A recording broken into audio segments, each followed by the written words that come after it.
এনাকে আমি জিজ্ঞেস করতে চাই ভালোভাবে যে ও দিদি, দিদি, ও দিদি, আপনি যে এত কিছু মঙ্গলাদিকে বলছেন তাতে আপনার কি ফায়দা?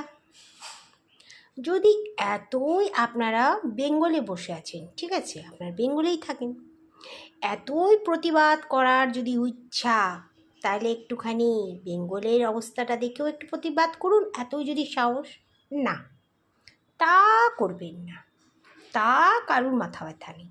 খালি ঠাকুর নিয়ে বসে সব এর প্রতিবাদ তার প্রতিবাদ। একটু মমতা পিসির প্রতিবাদটা করে দেখান তো দেখি, কার বাপের সাহস আছে।